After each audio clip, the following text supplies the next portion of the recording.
Sesungguhnya hari Jumat adalah waktu mustajab, dan kejarlah pada saat imam atau khatib berada di atas mimbar sampai diiqamahkan sholat. Maksudnya khutbah kedua. Ya. Bismillahirrahmanirrahim. Assalamualaikum warahmatullahi wabarakatuh. Alhamdulillah, wassalatu wassalamu ala rasulillah.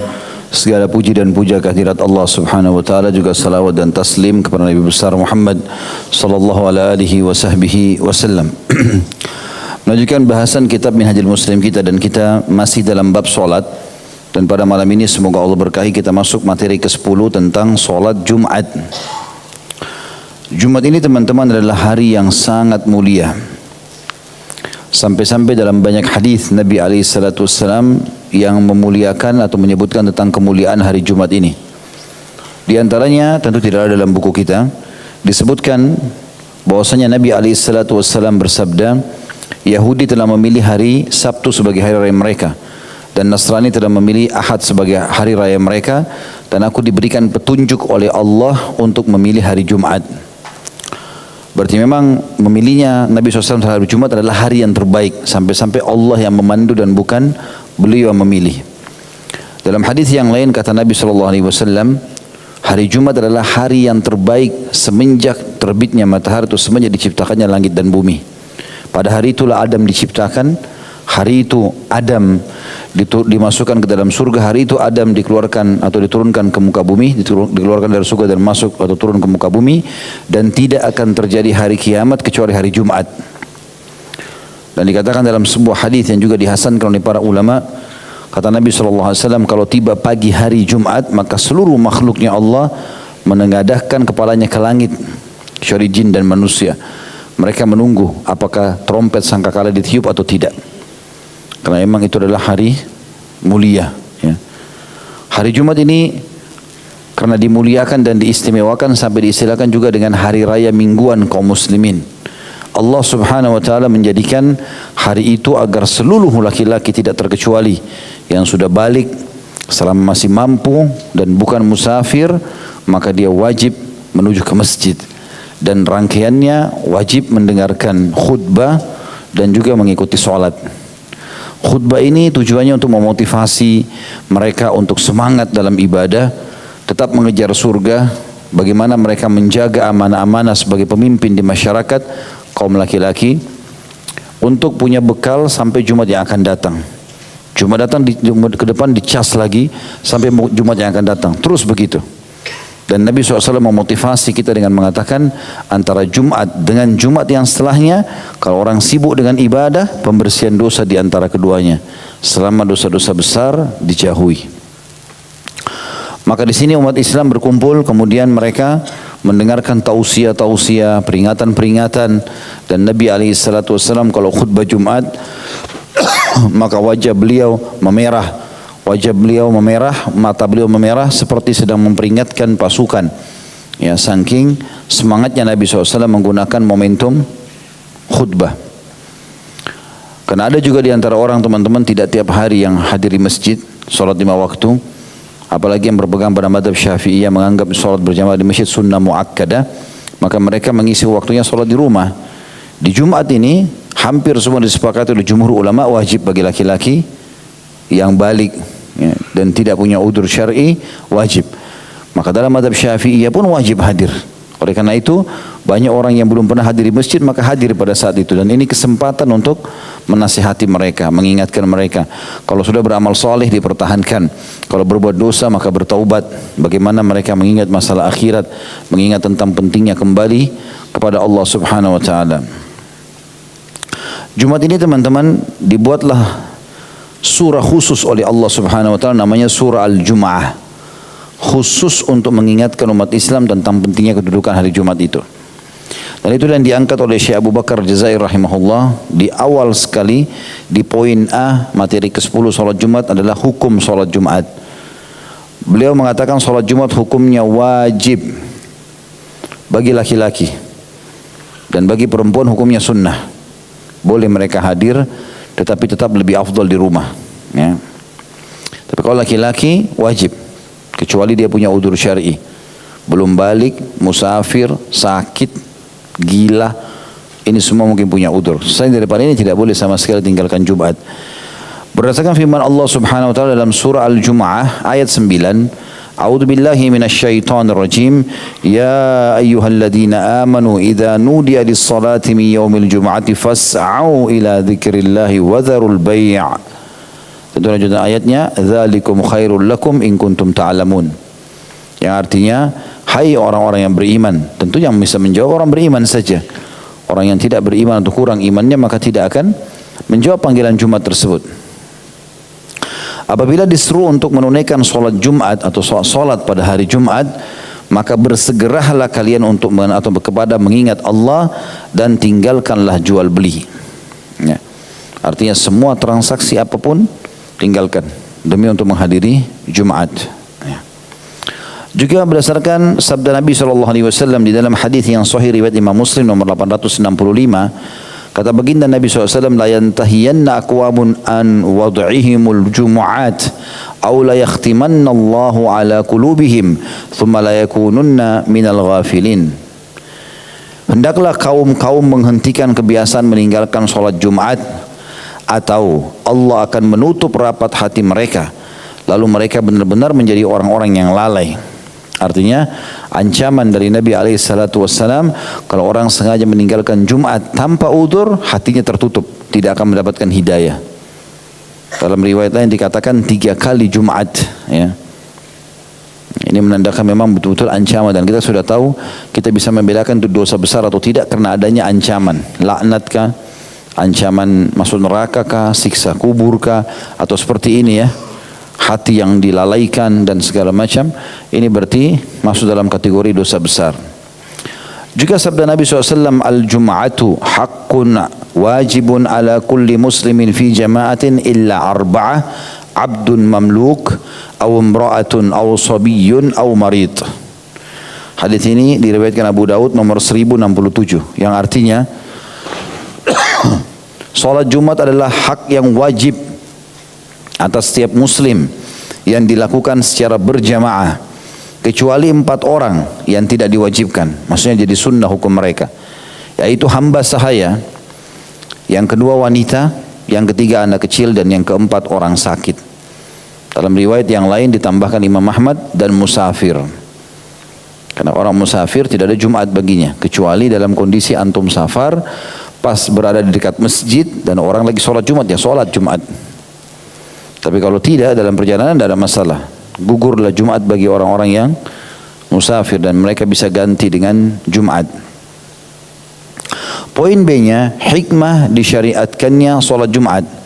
Adapun di antara hikmah disyariatkannya sholat Jumat adalah mengumpulkan orang-orang dewasa yang mampu mengemban tanggung jawab di antara penduduk satu daerah atau suatu perkampungan setiap minggu di suatu tempat untuk mengetahui setiap ketentuan dan keterangan yang berkaitan dengan hal-hal yang ditemukan dan peristiwa yang terjadi yang diutarakan oleh imam kaum muslimin dan khalifah mereka yang terkait dengan kemaslahatan urusan agama dan dunia mereka.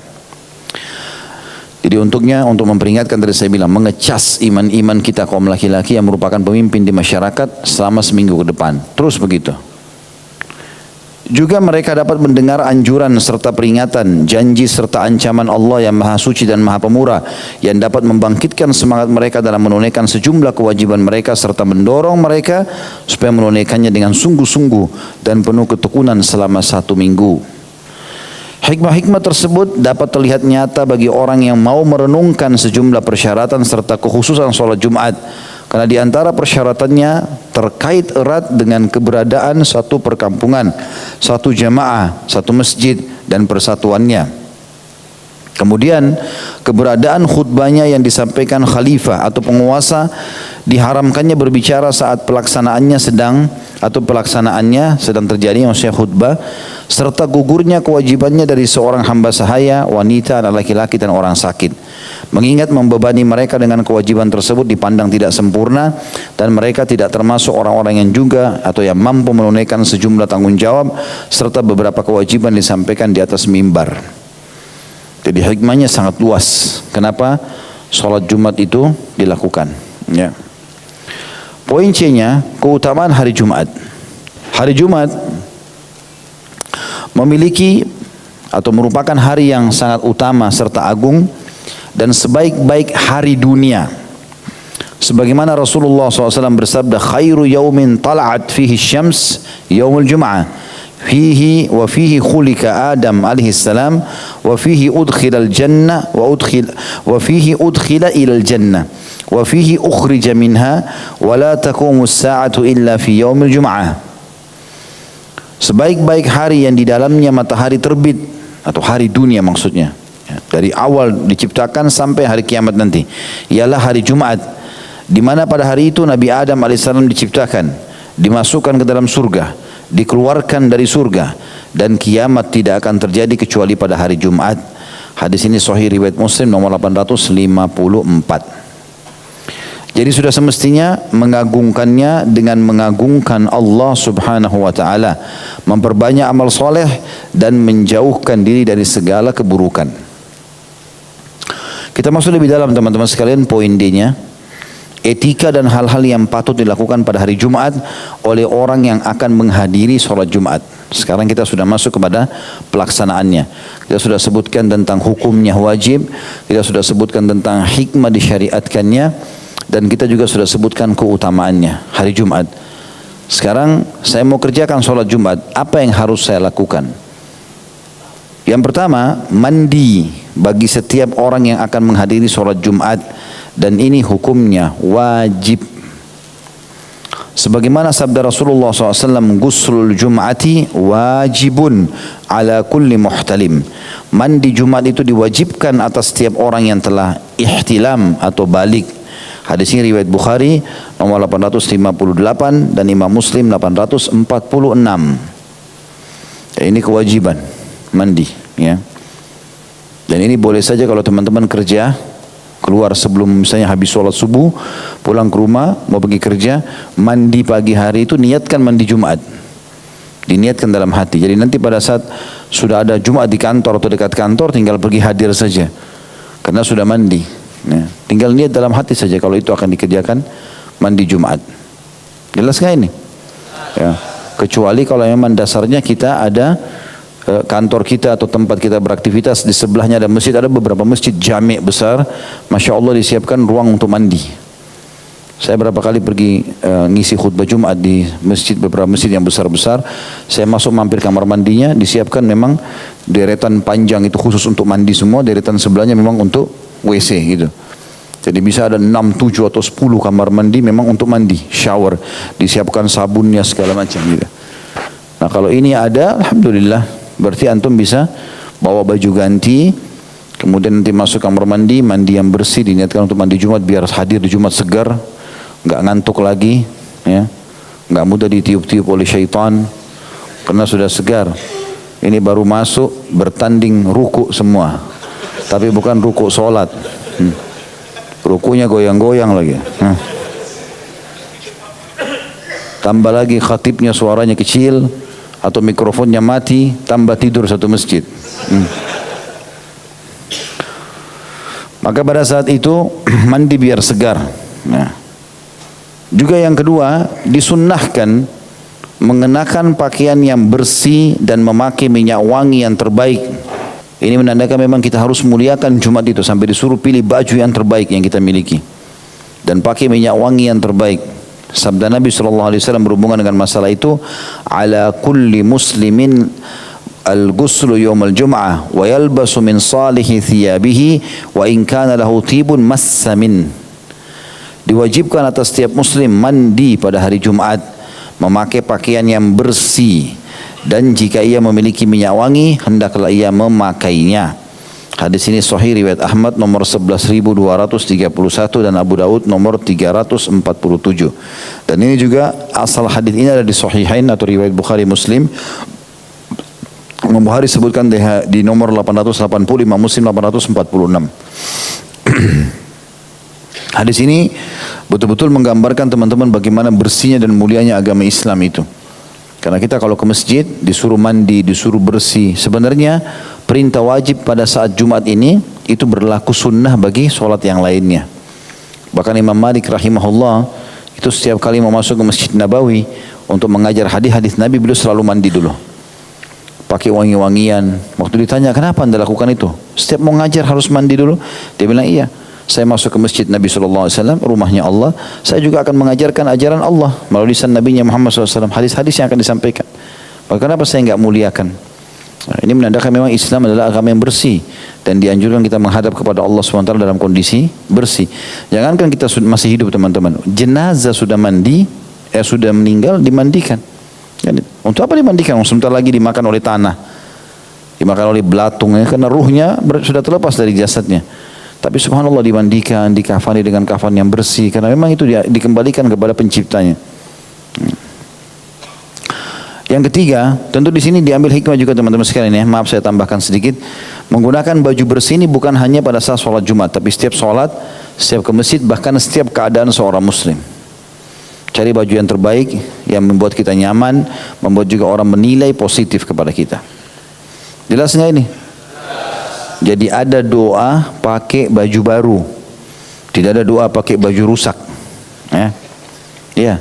Kalau pakai baju baru itu ada doanya. Allahumma inni as'aluka khairahu wa khaira ma suni'alahu. Ya Allah, aku minta kebaikan baju ini dan kebaikan dia, bahan-bahan yang dibuatkan darinya. Wa a'udzubika min syarrihi wa syarri ma suni'alahu. Dan aku berlindung kepadamu dari keburukan baju ini atau bahan pakaian ini dan keburukan bahan-bahannya. Maksudnya mudah-mudahan kalau aku pakai nyaman, orang juga lihat bagus ya. Bisa aku pakai selamanya, selama aku suka gitu. Dan kita kalau lihat orang lain pakai baju baru kita doakan. Ya, itu doanya tubli wa yukhlifullah. Semoga kau selalu pakai ya dan sampai kumuh lah ya, maksudnya sampai usang ya, kamu pakai selalu baju itu dan semoga Allah gantikan setelah itu. Ini doa, berarti kita motivasi teman-teman kita untuk pakai baju baru, kita doakan supaya baju itu selalu nyaman dia pakai dan kalaupun sudah tidak cocok Allah gantikan. Juga ada doa yang lebih mulia daripada itu, bunyinya ilbis jadidan. Kalau teman kita pakai baju baru ya, semoga kau selalu pakai baju baru. Wa ish hamidan, dan semoga kau selalu hidup bahagia. Wa mut syahidan, semoga pada saat kau mati syahid. Itu doa pakai baju baru. Berarti disuruh selalu pakai baju baru. Tidak apa-apa beli, yang lainnya sedekahkan ke orang. Gitu kan? Jangan baju itu sudah 25 tahun itu aja terus. 15 tahun itu aja terus dipakai. Ya. Bukan tidak boleh, tapi Allah suka melihat bekas nikmat pada hambanya.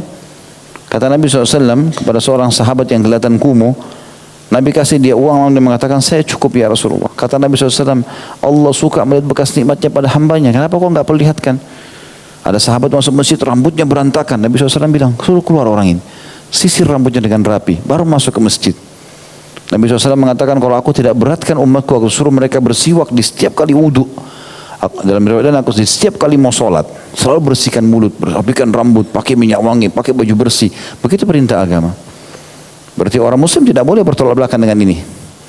Kapan ada orang bawa mulutnya, na'udzubillah, bawa badannya, na'udzubillah, semuanya orang a'udzubillahi minasyaitonirrajim. Bukan cuma tutup hidung, karena luar biasa baunya, entah kenapa. Dan dia bisa betah itu bagaimana gitu. Belum lagi yang Allah uji dengan orang merokok dengan bau yang melekat di baju, mulutnya yang tidak nyaman. Tapi subhanallah syaitan hiasi seakan-akan itu bagus gitu. Padahal subhanallah kalau dia sudah tinggalkan dia akan sadar, oh ternyata dulu begitu ya bau saya gitu. Maka harusnya pakai minyak wangi teman-teman sekalian. Nabi SAW menggembarnya dengan minyak wangi sampai kadang-kadang dari rambut beliau netes minyak wangi itu. Alaihissalam. Jadi suka dengan kebersihan dan kerapian. Dan kita tahu janji-janji Allah tentang kebersihan kerapian di surga. Taman yang luas dan rapi, dipan-dipan, bantal-bantal, bidadari yang luar biasa. Kalau kau lihat seperti mutiara, ya seperti permata, bidadara yang Allah bilang seperti mutiara yang berserakan dan segala macam hal. Semua keindahan dan kebersihan. Bahkan kata Nabi SAW, Inna Allah jamilun yuhibbul jamaah. Allah indah, bersih, rapi, suka dengan itu semua. Makanya manusia dibuat fitrah suka warna yang indah, penataan yang rapi, semua orang suka karena itu fitrah ya. Kalau bertolak belakang dengan itu manusia tidak suka. Yang ketiga, berangkat pagi-pagi ke masjid, maksudnya lebih cepat.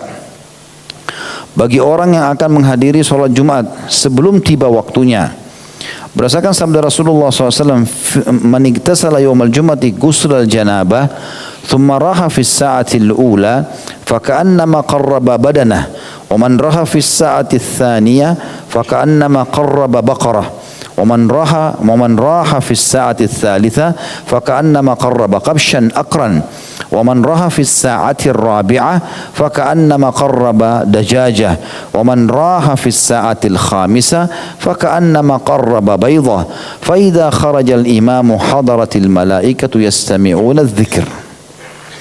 Barang siapa yang mandi pada hari Jumat sebagaimana mandi janabah. Dan ini kata sebagian ulama berarti menandakan disunnahkan seseorang menggabungkan antara mandi Jumat sama mandi junub. Kasihanlah yang bujang-bujang ini. Karena harus punya pasangan dalam keadaan junub hari Jumat. Lalu mandi junubnya digabunglah sama mandi Jumat. Begitu hadisnya. Bukan saya ngarang-ngarangin. Jadi kalau tidak ada antum niat saja. Ya Allah, mandi Jumat sama junub gitu ya. Apa boleh buat? Innamal a'malu binniyat. Karena terlalu rewel, mau yang begini, mau yang begitu. Jadi barang siapa yang hari Jumat mandi sebagaimana mandi janabah, kemudian berangkat pada waktu yang pertama, maka seakan-akan ia berkorban dengan seekor unta. Barang siapa yang berangkat pada waktu yang kedua, maka seakan-akan ia berkorban dengan seekor sapi. Barang siapa yang berangkat pada waktu yang ketiga, maka seakan-akan ia berkorban dengan seekor kambing yang bertanduk. Barang siapa yang berangkat pada waktu yang keempat, maka seakan-akan ia berkorban dengan seekor ayam. Dan barang siapa yang berangkat pada waktu yang kelima, maka seakan-akan ia berkorban dengan sebutir telur. Jika imam telah datang, maka niscaya para malaikat datang untuk mendengarkan peringatan khutbah. Hadis ini sahih diriwayatkan oleh Imam Malik. Baik. Pertanyaannya di sini teman-teman sekalian, bagaimana kita membandingkan mana waktu pertama, mana kedua, mana ketiga, mana keempat, mana kelima? Bagaimana kita bedain? Karena kita mau kejar pahala seperti menyembelih unta. Kalau enggak minimal sapi, kalau enggak pindah ke kambing, kalau enggak pindah ke ayam. Minimal sekali sebelum khatib di atas mimbar, telur. Seperti sedekah dengan telur. Unta itu teman-teman harganya mahal. Kalau antum dapatkan sapi, ada yang sapi sampai 20 juta, unta lebih mahal. Unta itu bisa 50 juta. Kalau yang bagus ya, lebih mahal daripada itu. Jadi seperti antum hanya datang lebih cepat ke masjid, seperti berkurban itu pahalanya dicatat. Kalau telat sedikit seperti sapi, telat sedikit seperti kambing domba yang bertanduk, di jantan yang bertanduk, ini cukup mahal juga harganya. Kalau telat sedikit seperti ayam, telat sedikit seperti telur. Tolok ukurnya sampai sebelum khatib naik di atas mimbar. Baik. Ulama berbeda pendapat. Ada yang mengatakan yang dimaksud dengan waktu pertama adalah mulai dari subuh. Jadi antum sebelum subuh sudah mandi Jumat, sholat subuh di masjid sudah nggak keluar sampai Jumat. Ini pendapat yang pertama, mengatakan bahwasanya kalau mau dapat unta ya seperti itu. Ada pendapat yang kedua dan ini lebih fleksibel. Mereka mengatakan Allah Subhanahu wa taala merahasiakan waktu-waktu ini. Nabi enggak tentukan misalnya pada saat matahari tergelincir begini, pada saat begini. Nabi enggak kasih isyarat. Nabi cuma bilang waktu pertama, waktu kedua. Dan dirahasiakan itu supaya memang umat Islam bersaing untuk mendapatkannya. Tapi bukan mustahil, waktu-waktu ini sangat berdekatan. Selama memang kata para ulama dia niatkan datang di awal-awal waktu, maksudnya masih kosong masjid, dia datang, maka berarti dia bisa dapat unta itu. Dia telat sedikit bisa dapat sapi dan seterusnya. Intinya jangan masuk ke masjid ya. Kalau mau dapat pahala ini ya, pada saat khatib sudah di atas mimbar, walaupun tetap masuk sholat gitu ya, ikut sholat Jumatnya. Tapi keutamaan mendapatkan ini tidak ada lagi. Tidak ada lagi tentunya. Dalam riwayat yang lain kata Nabi SAW, sungguhnya di setiap pintu-pintu masjid di hari Jumat ada malaikat-malaikat yang membuka buku-buku amal mereka dan mencatat semua orang satu demi satu yang masuk pertama ke masjid. Sampai kalau imam atau khatib sudah naik di atas mimbar, maka mereka menutup buku-buku amal itu, lalu mereka ikut mendengarkan peringatan. Jadi hari Jumat itu makanya hening sekali, karena dihadiri oleh makhluk Allah yang mulia, malaikat. Ya. Oleh itu teman-teman, kita jangan santai-santai. Ini banyak orang begitu, duduk masih nongkrong di kantor, di ruangannya, padahal masjid di sebelah. Atau duduk yang lebih parah lagi depan masjid ngobrol sama temannya. Kenapa nggak masuk masjid, tinggal satu langkah dapat sapi, dapat unta. Lu di depan ngapain dapat apa ngobrol ini? Kenapa nggak ngobrol tadi atau nggak ngobrol nanti habis Jumat? Masuk. Ustaz, saya nggak tahu mau buat apa di masjid. Baca surah Al-Kahfi. Kata Nabi SAW, siapa yang baca Al-Kahfi pada hari Jumat, dia akan selamat dari fitnah Dajjal. Ada riwayat lain, siapa yang membaca Al-Kahfi pada malam Jumat, dia akan diberikan cahaya oleh Allah antara dia dengan Baitul Atiq, dengan Ka'bah. Nah, sebagian ulama mengatakan dia akan terbiasa nanti menziarahi atau mendatangi Ka'bah. Perbanyak salawat pada Nabi SAW. Kata Nabi SAW, hari Jumat adalah hari yang terbaik kalian. Maka berbanyaklah salawat untukku pada hari itu. Baca Allahumma sholli ala Muhammad. Sampai khatib datang. Gitu kan? Berzikir kepada Allah SWT. Banyak. Kata Nabi SAW, dua kalimat yang ringan di lidah, berat di timbangan hari kiamat, dicintai oleh Allah. Subhanallah wa bihamdi, subhanallahil azim. Kata Nabi SAW kepada seorang sahabat, maukah kau aku tunjukkan ya, harta perbendaharaannya surga. Artinya, kalau kau ucapkan satu kali saja sudah cukup untuk membuat kau akan mendapatkan apa yang kau inginkan apapun di surga. La haula wala quwata illa billah. 4 kalimat yang paling aku cintai ya, daripada terbitnya matahari. Subhanallah, alhamdulillah, wa la ilaha illallah, Allahu akbar. Kan banyak. Siapa yang membaca subhanallah wa bihamdi 100 kali pada pagi hari, dia akan dicatatkan baginya 100 pahala ya. Kemudian akan diberikan kepadanya 100 pahala, diampuni darinya 100 dosa, dan seperti membebaskan 4 orang anak Bani Ismail ya dari perbudakan, dan sekian banyak keutamanya. Banyak bisa dikerjakan daripada ngobrol omong kosong. Duduk ya. Kalau antum betul-betul memang sudah selesai baca Al-Kahfi, sudah selesai zikir, masih ada waktu, kalau pakai headset dengarkan ceramah di YouTube sambil nunggu sampai khatib naik di mimbar. Lebih baik. Ini harus belajar teman-teman sekalian. Kalau tidak dibiasakan, nanti syaitan berusaha belenggu kita supaya tidak terbiasa, merasa kok untuk apa buru-buru ke masjid, padahal keutamanya besar. Nah. Yang keempat, sholat sunnah 4 rakaat atau lebih ketika masuk masjid. Ada footnote nomor 862 di situ. Sedangkan sholat sunnah setelahnya maka hal itu sah adanya berdasarkan keterangan dalam sebuah hadis yang sahih riwayat Muslim nomor 882 bahwa Rasulullah SAW biasa mengerjakan sholat sunnah 2 rakaat setelah Jumat di rumahnya. Beliau juga melaksanakan sholat sunnah 4 rakaat Muslim 881 di masjid setelah membaca bacaan atau pindah dari tempat duduk di mana beliau sholat padanya. Ya, riwayat yang sahih menjelaskan kalau sholat yang masuk ke dalam masjid adalah sholat sunnah tahiyatul masjid, sementara sesudahnya ada sholat 4 rakaat ba'diyah Jum'ah.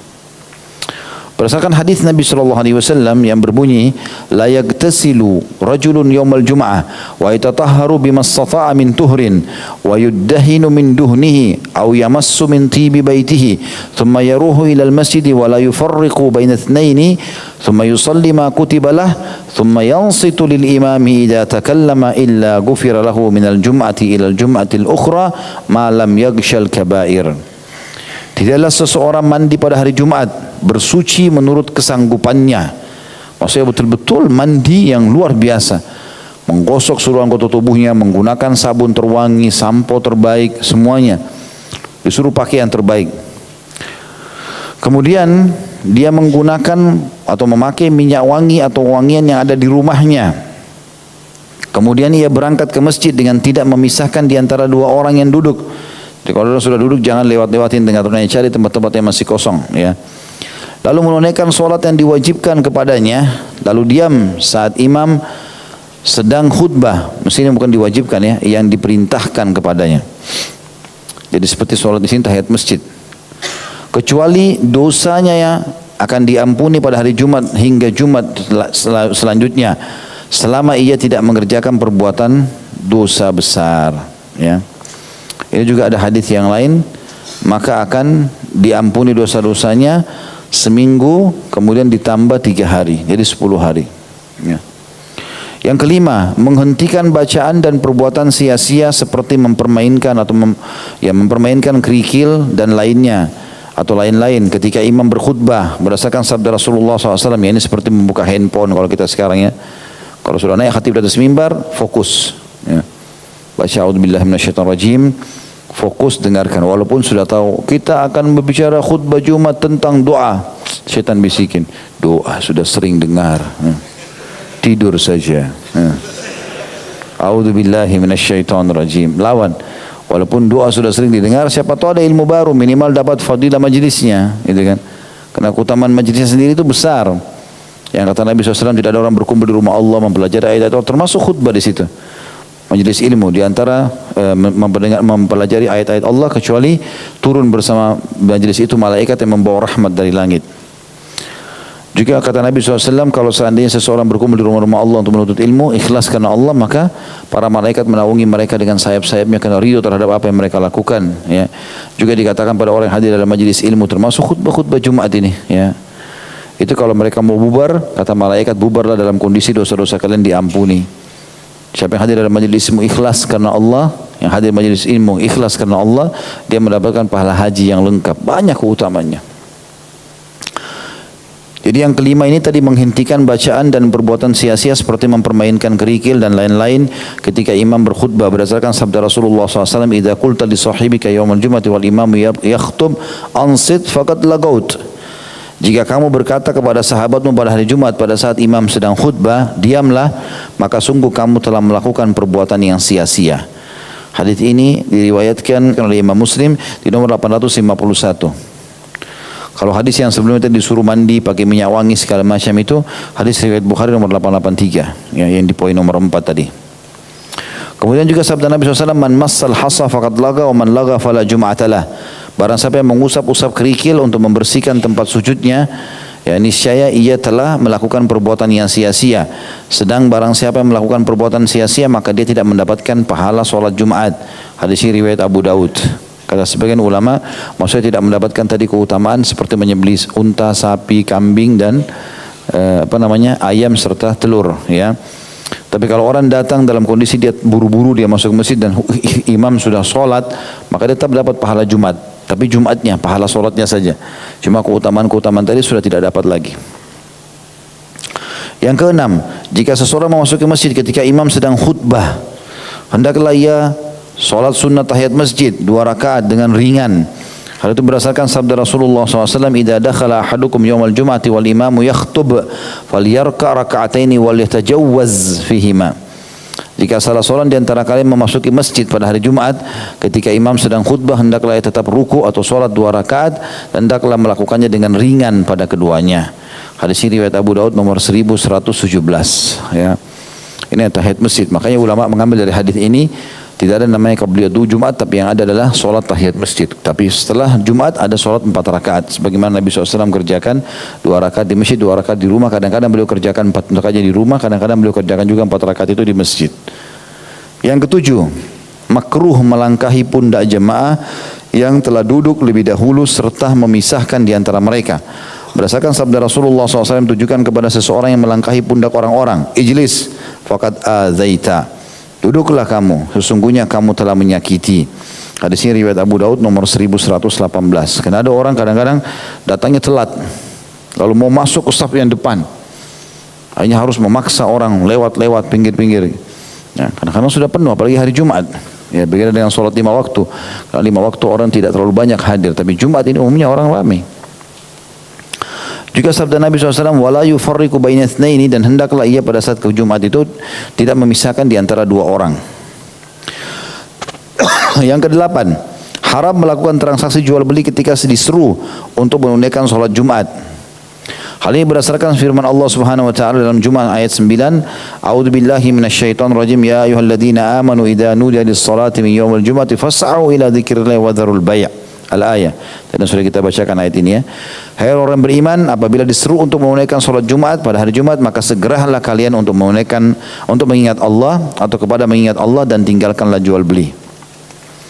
Yang kesembilan, disunnahkan untuk membaca surah Al-Kahfi. Tentu ini poin nomor 8. Transaksi ini kata ulama yang disepakati adalah kalau sudah diiqamahkan sholat, itu sepakat. Kalau pas saat khatib naik dari mimbar ini sudah makruh, ya. Sudah makruh. Jadi dianjurkan tidak ada transaksi. Orang semua sibuk dengan sholat. Yang kesembilan, disunnahkan untuk membaca surah Al-Kahfi pada malam Jumat dan siang harinya, siang hari Jumat. Berdasarkan sabda Nabi SAW, "Man qara'a surat Al-Kahfi fi yaumil Jum'ati adha'a lahu minan nuri ma bainal Jum'atain."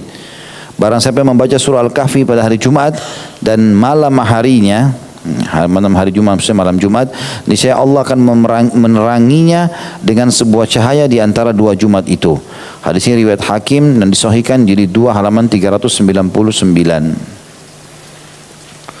Yang ke-10, memperbanyak membaca salawat atas Nabi SAW.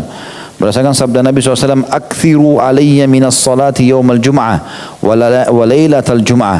Wa man fa'ala dhalika kuntu lahu syahidan wa syafi'an yawmal qiyamah." Perbanyaklah membaca salawat atasku pada hari Jumat dan pada malamnya. Barang siapa yang melakukan hal tersebut, niscaya aku akan menjadi saksi dan pemberi syafaat baginya pada hari kiamat nanti. Hadis ini riwayat Al-Baihaqi dengan sanad baik. Banyak salawat kepada Nabi SAW ya. Walaupun yang pendek-pendek, Allahumma salli ala Muhammad, Allahumma salli ala Muhammad itu. Yang ke-11, memperbanyak doa pada hari Jumat dikarenakan di dalamnya terdapat satu waktu dikabulkannya doa. Sehingga orang yang berdoa tepat pada waktu itu niscaya Allah akan mengabulkan doanya dan memberikan sesuatu yang dimintanya. Berdasarkan sabda Rasulullah SAW, "Inna fi yaumil jum'ati la sa'atan la yuwafiquha abdun muslimun yas'alullah azza wa jalla fiha khairan illa a'tahu iyyah." Sesungguhnya pada hari Jumat terdapat satu saat di mana tidaklah seorang muslim memohon suatu kebaikan kepada Allah SWT tepat pada saat itu, melainkan Allah akan memberikan sesuatu yang dimohonkan tersebut. Hadis ini riwayat Muslim nomor 852. Ada riwayat lain, ada dua riwayat ya. Satu juga riwayat Imam Muslim yang berbunyi, sesungguhnya hari Jumat ada waktu mustajab dan kejarlah pada saat imam atau khatib berada di atas mimbar sampai diiqamahkan sholat. Maksudnya khutbah kedua ya. Mulai duduk khutbah kedua sampai diiqamahkan sholat, makanya imam kalau faham ini atau khatib dia akan berdoa di khutbah kedua. Karena ini waktu mustajab. Riwayat An-Nasa'i ya, dan dengan sanad yang hasan atau baik, kata Nabi SAW, Jumat itu 12 waktu, subuh sampai maghrib. Tidak ada seorang muslim pun yang berdoa di antaranya, kecuali Allah akan kabulkan doa-doanya, dan kejarlah waktu terbaiknya pada hari Jumat sampai terbenam matahari. Intinya dari subuh sampai maghrib itu adalah waktu-waktu mustajab di hari Jumat. Kata beliau, menurut suatu pendapat bahwa saat tersebut adalah semenjak imam datang hingga sholat Jumat selesai. Dan menurut pendapat lain bahwa itu adalah setelah sholat asar. Ada putnot nomor 872, hadis yang menjelaskan bahwa saat terjadi atau saat tersebut ialah sholat asar diriwayatkan oleh Ahmad nomor 7631, Ibnu Majah 1139. Hadis sahih. Sedangkan hadis yang menjelaskan bahwa saat tersebut ialah di antara duduknya imam hingga selesai sholat diriwayatkan Abu Daud nomor 854, juga Imam Muslim 1049 dengan sanad yang dhaif. Tapi ini adalah sanad yang sahih karena riwayat Imam Muslim ya. Kita masuk ke poin selanjutnya tentang syarat-syarat wajib Jumat. Yang pertama, laki-laki.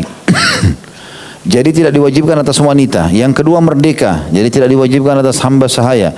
Yang ketiga, balik. Jadi tidak diwajibkan atas anak kecil. Yang keempat, sehat. Jadi tidak diwajibkan atas orang sakit dan tidak mampu menghadirinya.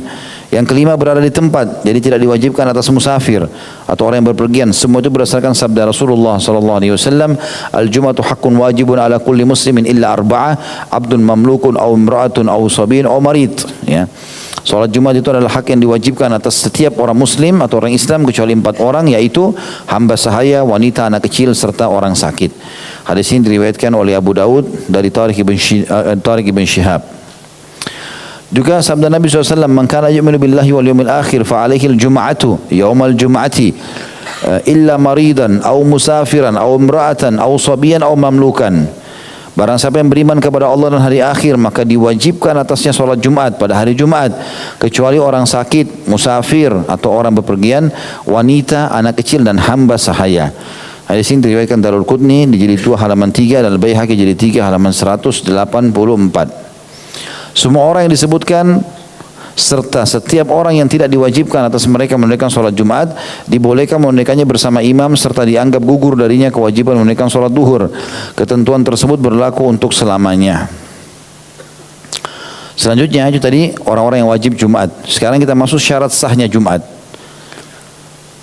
Pertama, dilaksanakan di suatu perkampungan. Jadi tidak sah sholat Jumat yang dilaksanakan di daerah pedalaman atau dalam perjalanan. Nah, di sini maksudnya pedalaman itu nggak ada penghuninya, ya. Cuma ada 2 rumah gitu-gitu. Itu yang dimaksudkan. Atau mungkin tidak ada rumah, orang cuma mampir, orang Badui pakai kemah nanti pindah lagi gitu kan. Karena pada masa Rasulullah SAW tidak pernah dilaksanakan sholat Jumat kecuali di suatu kota atau di suatu perkampungan. Dan Nabi SAW tidak pernah memerintahkan penduduk daerah pedalaman supaya menunaikannya. Dan berdasarkan mayoritas perjalanan beliau SAW tidak ada keterangan yang menjelaskan bahwa beliau menunaikan sholat Jumat selamanya. Ya, tapi di sini tentu yang dimaksudkan adalah pendapat yang paling kuat menyatakan sholat Jumat wajib, dan apa yang telah wajib dalam jumlah jemaah sholat wajib 5 waktu, 1 imam, 1 makmum, maka berlaku juga pada Jumat. Sementara riwayat yang mengatakan harus 40 orang, ini sebenarnya dinukil dari kisah As'ad ibn Zurarah. As'ad ibn Zurarah radhiyallahu anhu. Ini orang Ansar di Madinah. Waktu Nabi SAW menerima kewajiban Jumat di Mekah, maka beliau termasuk orang yang pertama mengumpulkan orang di rumahnya. Kebetulan berkumpul 40 orang, sama beliau 40 orang. Sebagian orang mengambil ini adalah syaratnya 40 orang baru bisa Jumat. Padahal pendapat yang paling kuat tidak. Karena kalau tunggu 40 orang belum tentu. Sekarang antum satu komplek mungkin cuma ada 20 rumah, tapi ada masjidnya, ada Jumat. Masa nggak boleh Jumat? Gitu kan? Yang benar adalah sebagaimana syarat Jumat, ya, sholat berjamaah, maka itu juga Jumat. Pernah ada orang, beberapa ikhwah kita yang kerja di luar negeri, di negara kafir, dia bilang sama saya ke sana kebetulan mampir, Ustaz, saya kerja di pabrik, ini negara non muslim, tidak ada sama sekali Jumat, soal 5 waktu pun tidak ada, masjid tidak ada. Apakah kami gugur Jumatnya? Saya bilang kalau ada pendapat mengatakan gugur karena tidak ada masjid. Tapi ada pendapat mengatakan tidak, tetap aja Jumat biar bukan di masjid boleh, gitu kan? Dan antum tetap bisa wajib kerjakan karena antum sudah jumlahnya lebih. Rupanya saya tanya berapa orang muslim, ada 5 atau 6 orang. Tapi yang lain tidak mau diajak sholat, Ustaz, cuma saya berdua ini selalu sholat. Baik, yang satu jadi imam dan khatib, yang satu jadi makmum. Jangan ketinggalan Jumat, karena ada ancaman hati akan dilalaikan kalau sengaja meninggalkan Jumat. Yang kedua, dilaksanakan di masjid. Jadi tidak sah menunaikan sholat Jumat dalam suatu bangunan atau jumlah atau juga halamannya yang selain masjid. Hal ini dimaksudkan agar kaum muslimin tidak kepanasan atau kedinginan yang dapat mengganggu kesehatan mereka. Ini pendapat ya. Saya sudah bilang tadi, ada pendapat lain mengatakan boleh Jumat di mana saja. Di mana saja, termasuk di tanah lapang segala macam. Kalau masjid tidak ada. Kalau masjid masih ada ya silahkan dan masih nampung. Kalau enggak maka enggak ada masalah. Diadakan Jumat di gedung-gedung kayak kita di kantor-kantor, mungkin di Sudirman. Orang kalau mau keluar masjidnya jauh, tapi beling siapkan satu lantai semuanya masjid. Maka boleh khutbah di situ. Ya. Yang ketiga, khutbah jadi tidak sah. Jadi tidak sah sholat Jumat tanpa adanya khutbah. Maksudnya harus ada khutbah ya. Karena sholat Jumat tidak disyariatkan kecuali karena adanya khutbah. Jadi kalau tidak ada khutbah ya sudah. Baik Ustaz, tidak ada orangnya, khutbah, khatib, antum ambil satu tafsir, baca ayat dengan terjemahannya, mulai dengan peringatan itu saja, duduk di antara khutbah, kemudian yang kedua, khutbah kedua, berdoa, udah, iqamah sholat. Tidak ada yang sulit sebenarnya. Bahkan Nabi SAW mengatakan termasuk kecerdasan orang dalam memimpin Jumat itu adalah memperpendek, bukan memperpendek sebenarnya, menyederhanakan khutbahnya dan melamahkan sholatnya. Yang penting padat gitu loh, berisi. Poin G-nya, sholat Jumat tidak diwajibkan atas orang yang jauh dari suatu perkampungan. Sholat Jumat tidak diwajibkan atas orang yang jauh dari suatu kota atau satu perkampungan yang di dalamnya didirikan sholat Jumat dengan jarak lebih dari 3 mil. Hal ini berdasarkan sabda Nabi SAW, al-Jumatu ala man sami'an nida. Sholat Jumat diwajibkan atas orang yang mendengarkan seruhan azan. Di sini diriwayatkan Abu Daud nomor 1056. Pada umumnya jangkauan suara sekarang muadzin tanpa memakai pengeras suara kurang lebih 3 mil atau 4,5 kilometer. Ini disebutkan menurut pendapat ya, sebagian orang ya, sebagian ulama disebutkan di Putuan nomor 876. Tapi tentu karena zaman sekarang alhamdulillah semuanya dimudahkan Allah Subhanahu wa taala, kita dimudahkan untuk bisa untuk bisa mendengar dari azan, mikrofon ya, media, maka tidak ada lagi uzur gitu kan. Kalau zaman dulu orang tidak tahu, makanya Utsman bin Affan radhiyallahu anhu menjadikan azan Jumat 2 kali. Ada alasannya. Alasannya karena masyarakat Madinah sudah menyebar sampai ke Wadi Aqiq. Kalau kita sekarang 7 km atau 8 km dari Masjid Nabawi dan tidak ada orang dengar, maka Utsman bin Affan taruh beberapa muadzin. Ada muadzin angkat suaranya sekeras mungkin sampai suara dia sudah terdengar samar-samar. Di sana dia taruh lagi muadzin satu sampai ke ujung Madinah supaya orang tahu, dan dilakukan azan 2 kali. Kurang lebih perbedaannya 50 ayat. Nah, makanya ada orang biasa lakukan di masjidnya azan 2 kali. Tapi kalau sunnah yang dicontohkan oleh Utsman bin Affan adalah hitungan 50 ayat. Ya kalau kita 40-45 menit gitu kan. Kalau kita sekarang azan, khatibnya duduk, azan lagi langsung. Ya. Poin hanya, orang yang hanya mendapatkan 1 rakaat sholat Jumat atau kurang dari itu. Jika seorang makmum tertinggal dalam sholat Jumat dan ia hanya mendapatkan 1 rakaat darinya, maka hendaklah ia mengerjakan rakaat kedua setelah imam salam. Dan itu dibolehkan berdasarkan sabda Rasulullah SAW, "Man adraka minas salati raka'atan, faqad adrakaha kullaha." Barang siapa yang mendapatkan 1 rakaat dari satu sholat, berarti ia telah mendapatkan seluruhnya. Hadis ini riwayat Bukhari nomor 580, Imam Muslim 607. Sedangkan jika seorang makmum hanya mendapatkan kurang dari 1 rakaat, misalnya ia mendapatkan imam sedang sujud pada rakaat terakhir, hendaklah ia meniati sholatnya dengan sholat duhur dan menyempurnakan sholatnya sebanyak 4 rakaat setelah imam salam.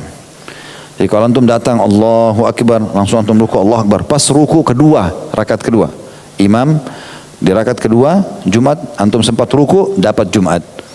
Antum lihat dalam hati berarti Jumat. Imam salam tambah 1 rakaat saja. Tapi kalau imam pas sami Allahu liman hamidah, rakaat kedua, antum baru datang Allahu Akbar, sami Allahu liman hamidah, Rabbana walakal hamd, ikut sama imam. Lalu ikutlah sujud ikut segala macam, tapi antum di sini niatnya sudah duhur, salatnya 4 rakaat karena sudah kehilangan ya. Poin J atau poin I ya, jumlah penyelenggaraan sholat Jumat di suatu daerah. Jika masjid raya sudah tidak mampu menampung jamaah dan tidak dapat diperluas lagi, maka dibolehkan mendirikan Jumatan di suatu masjid atau di sejumlah masjid lainnya di daerah tersebut. Poin J-nya tata cara sholat Jumat. Tata cara pelaksanaan sholat Jumat berikut ini. Ialah berikut ini. Imam memasuki masjid setelah matahari tergelincir.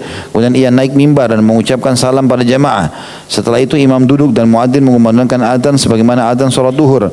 Setelah muadzin selesai mengumandangkan adzan, maka imam berdiri serta menyampaikan khutbah yang dibuka dengan kalimat pujian serta sanjungan kepada Allah. Lalu membaca salawat atas Nabi Muhammad SAW sebagai hamba Allah dan Rasulnya. Lalu menasihati jamaah dan mengingatkan mereka dengan suara yang keras atau lantang. Lalu memerintahkan supaya melaksanakan perintah Allah dan menjauhi larangannya. Lalu menganjurkan dan memperingatkan jamaah. Lalu menyebutkan janji dan ancaman Allah.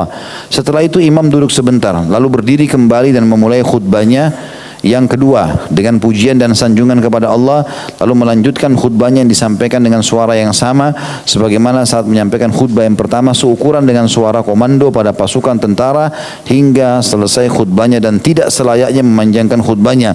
Lalu imam berdiri dan muadzin mengumandangkan iqamah salat. Lalu imam salat Jumat bersama jemaah 2 rakaat dan mengeraskan bacaan Al-Fatihah dan surah pada keduanya. Sebaiknya pada rakaat pertama membaca Al-Fatihah dan imam membaca surah Al-A'la, Sabbihisma rabbikal a'la, dan pada rakaat kedua membaca surah Al-Fatihah dengan Al-Ghashiyah dan yang sejenisnya. Ini tentu disebutkan riwayat Imam Muslim nomor 877.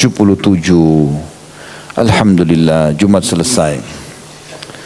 Nanti kita bahas lagi Senin depan insyaallah kalau Allah masih kasih umur, dengan sholat witir, sholat sunnah subuh, sholat rawatib, dan juga sholat mutlak.